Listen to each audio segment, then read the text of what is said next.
BC party, భారతీయ Chaitanya party, నూతన రాజకీయ party ఆవిర్భావం. ఓ పేద ప్రజలారా, బీసీ జనులారా, హక్కుల కోసం, వాటాల కోసం పోరాడే విజ్ఞానం బీసీలలో పెరగలేదు, ఎస్సీలలో పెరిగింది. హక్కుల కోసం, వాటాల కోసం వారికి చెందిన కుటుంబ ఆస్తిపై ప్రతి ఒక్కరూ దెబ్బలాడుకుంటూ ఉంటారు. కానీ జాతీయ సంపద కోసం, రాజ్యాంగం కల్పించిన హక్కుల కోసం, బడ్జెట్లో ప్రవేశపెట్టిన వాటా కోసం పోరాడే విజ్ఞానం బీసీలలో పెరగలేనందుకు నేను చాలా విచారిస్తున్నాను. ఆ విజ్ఞానం ఎస్సీలలో పెరిగింది, కానీ కొంతమందికే ఆ ఫలాలు దక్కుతున్నాయి.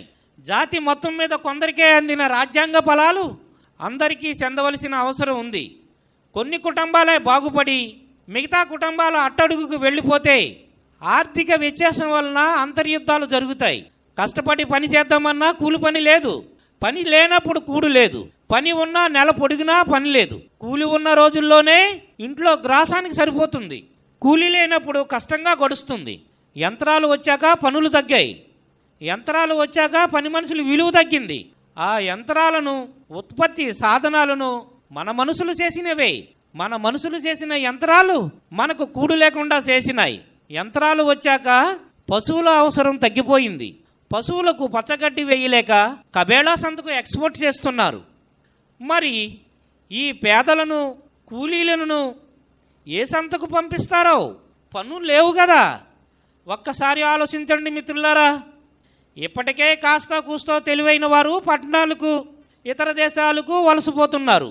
వయస్సుడిగిన మా ముసలివారి సంగతి ఏమిటి? మీరే చెప్పాలి. మీరే అంటే ఓసీలు. ఓసీలంటే కులాలు కాదు, ఓసీలంటే అన్ని విధాల అభివృద్ధి చెందిన వర్గం. అన్ని విధాల అభివృద్ధి చెందిన వర్గమే ఓసీలు. అంటే మీరే 70 సంవత్సరాలుగా పరిపాలిస్తున్నారు.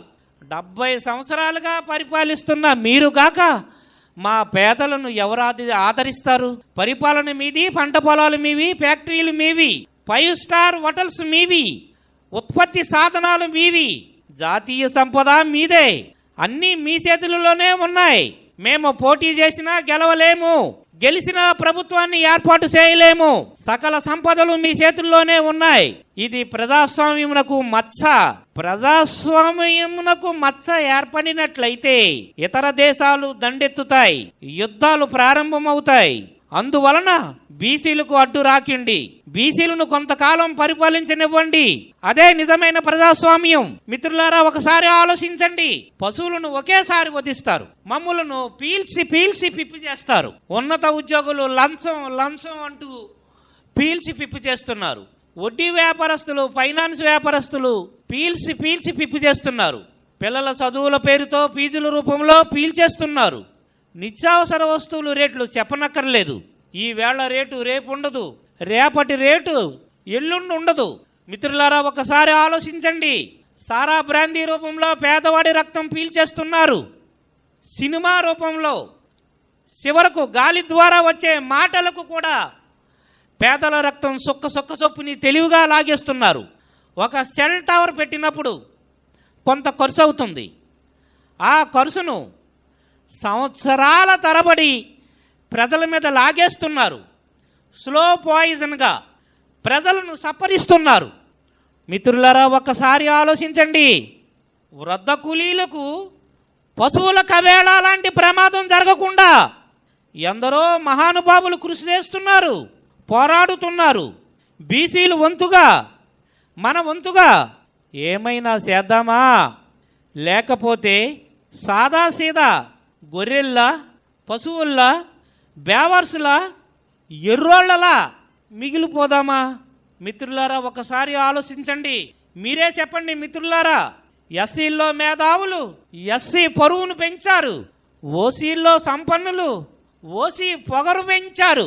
మా బీసీ మేధావులు మునేశ్వర్లులా తపస్సు చేసుకుంటున్నారు. మా బీసీ సంపన్నులు గోళ్లు గిల్లుకుంటున్నారు. మా బీసీ నేత కార్మికులు, ఇతర కార్మికులు ఆత్మహత్యలు చేసుకుంటున్నారు. ఇది బీసీల కర్మ కాదు, రాత కాదు, కర్మ జన్మ పునర్జన్మ కానే కాదు. 54%గా ఉన్న బీసీలు నిర్లక్ష్యం కారణం. రాజకీయాలంటే మనకెందుకు అనే నిర్లక్ష్యం. ఆ నిర్లక్ష్యమే అన్ని బాధలకు, ఆకలి సావులకు, అప్పుల సావులకు మూలం. మిత్రులారా, ఒక్కసారి ఆలోచించండి మిత్రులారా. బీసీ పార్టీ, భారతీయ చైతన్య పార్టీ, నూతన రాజకీయ పార్టీ, భారతీయ చైతన్య పార్టీ ఆవిర్భావం. ఇట్లు మీ కటా కృష్ణ.